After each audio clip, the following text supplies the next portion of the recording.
Hallo zusammen und herzlich willkommen zum heutigen Jungfrau-Zeitung Panorama aus Thun. Folgende Themen haben wir heute für euch. Die Oberlinder Märlibühne ist wieder zurück und die Turbinen vom Wasserkraftwerk Simmenfluh sind wieder einsatzbereit. Zuerst schauen wir jetzt mal auf die News vom heutigen Tag. Der Odermatt gewinnt den Gesamtweltcup. Der Marco Odermatt hat mit dem zweiten Platz im letzten Abfahrtsrennen der Saison den Gewinn vor grossen Kugeln sichergestellt. Der Gesamtsieg kann ihm in den verbliebenen Rennen niemand mehr nehmen. Der Olympiasieger Beat Feuz verpasst mit dem dritten Rang der Abfahrt den erneuten Sieg im Abfahrtsweltcup. An Johanna Hälen haben Hundertstel zum ersten Sieg gefällt. Die Schweizer Abfahrerinnen haben beim Weltcup-Final eine ganz starke Leistung gezeigt. Johanna Hälen, Michelle Gisin und Lara Gut-Berami belegen nach der Amerikanerin Michaela Schifrin die Plätze 2, 4 und 5. Die Reiseveranstalter geben sich zu Grindelwald die Ehre. Letztes Jahr konnte es nicht durchgeführt werden. Umso grösser ist die Freude dieses Jahr. In Grindelwald hat dieses Jahr der International Ski Travel Market stattgefunden. Wie so vielen Veranstaltern ist auch der Oberlinder Märlibühne das Coronavirus in die Quere gekommen. Die verlorene Zeit ist aber sinnvoll genutzt worden. So ist das Bühnenbild optimiert worden, das Stück, der grosse Traum, teilweise angepasst worden und auch der Standort ist jetzt ein neuer.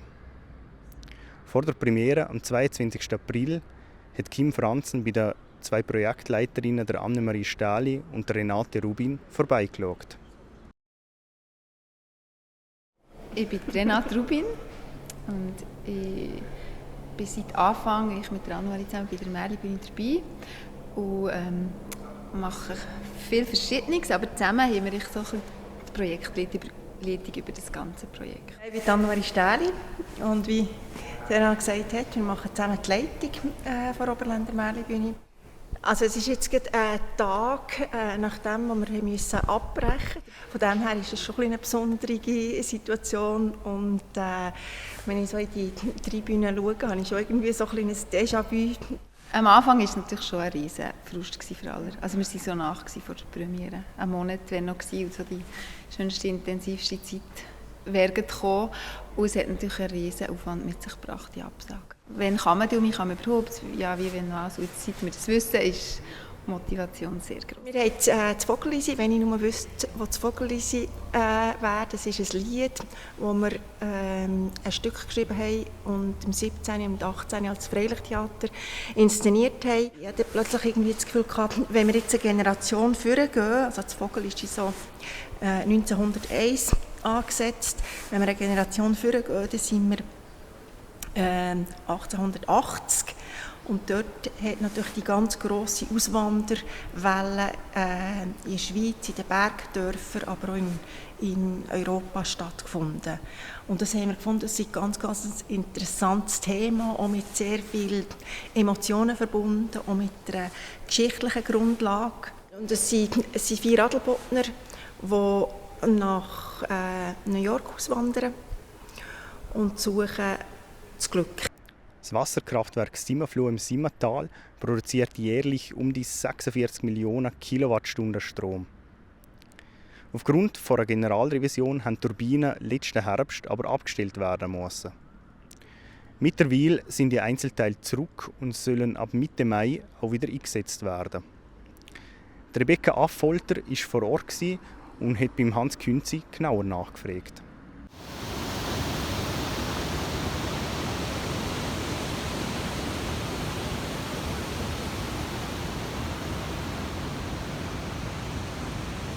Mein Name ist Hans Künzi, ich arbeite bei BKW im Bereich hydraulische Kraftwerke und bin zuständig für Elektromechanik und Stallwasserbau. Wir sind heute hier, weil im Wasserkraftwerk Simmenfluh eine Maschinenrevision stattfindet. Heute ist ein besonderer Tag, weil die Teile, die in der Revision waren, heute sind zurückgekommen. Das sind Revisionen, die man so ca. alle 25 bis 30 Jahre macht, wo die Maschine komplett verleiht wird. Und eine sogenannte Generalrevision werden alle Teile nachher auf Verschleiß überprüft und allenfalls wird der Verschleiß wieder beseitigt. Wir sind jetzt seit etwa 4,5 Monaten dran. Die Maschine ist Mitte Oktober abgestellt worden und soll Mitte Mai wieder in Betrieb genommen werden. Revisionen an Wasserkraftwerken werden generell eher im Winterhalbjahr durchgeführt, weil dann die Wasserführung vom Fluss so ist, dass halt weniger Wasser kommt. Im Frühling, im Sommer haben wir viel Schmelzwasser, das von den höheren Bergen kommt. Im Winter kommen Niederschläge in der Regel als Schnee und darum würden wir im Sommer zu viel Energie verlieren.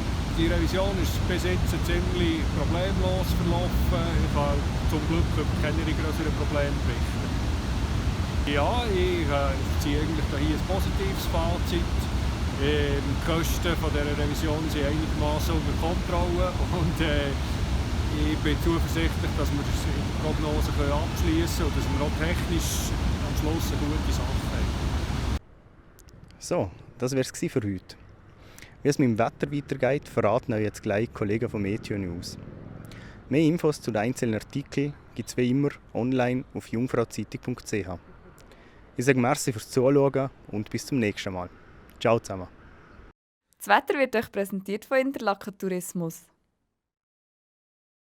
Hier ist das Jungfrau-Zeitungswetter für den Kanton Bern. Liebe Zuschauerinnen und Zuschauer, ganz herzlich willkommen zum Wetterupdate am 16. März. Ja, viel Sahara-Staub hat uns in den letzten Tagen erreicht. Der fängt sich jetzt langsam an ablagern. Wir sehen es auf den Autos, wir sehen es aber auch in den Bergen, wo es Schnee hat. Der Schnee ist nicht mehr ganz so weiss wie vorher. Ja, und wir sehen vor allem auch, dass nach wie vor Sahara-Staub in der Luft ist anhand von diesen eingeschränkten Sichtverhältnissen. Bis am Freitag wird der Sahara-Staub noch in der Luft sein. Nachher wird die Luftqualität besser. Wir haben im Moment eine flache Hochdruckzone, die unser Wetter bestimmt und entsprechend geht es einigermaßen passabel zu und her. Wir sehen auch relativ windschwache Verhältnisse bei uns im Alpenraum. Morgen am Donnerstag Vormittag ein bisschen Sonne, neben den ausgedehnten und dichteren Wolkenfeldern. Es ist überall trocken und die Temperaturen starten auch schon im positiven Bereich. Und am Nachmittag geht es dann weiter mit recht vielen Wolken, eher wenig Sonne, aber auch frühlingshafte Temperaturen von maximal 15 bis 16 Grad. Hier im Mittelland haben wir eine leichte Brise, auf den Bergen einen schwachen bis mäßigen Nordostwind. Ja, am Freitag dominieren ebenfalls die Wolken. Die Sonne tut sich eher schwer, sie kann sich aber gelegentlich zeigen. Bei maximal 13 Grad, dann etwa 11 Grad am Samstag und Sonntag. Das Temperaturniveau geht also ein bisschen zurück am Samstag. Und am Sonntag ist es teilweise sonnig. Es gibt am Samstag dann vor allem am Nachmittag und Abend ein bisschen mehr Wolken. Und am Sonntag ist es genau umgekehrt. Da eher am Morgen noch dicke Wolken, vielleicht sogar ein paar Regengüsse möglich. Dann aber auch wieder die Sonne, die sich durchsetzen kann. Und in der nächsten Woche geht es dann weitgehend hochdruckbestimmt und entsprechend auch sonnig weiter. Das war vom Jungfrau-Zeitungswetter. Danke vielmals fürs Zuschauen und bis bald.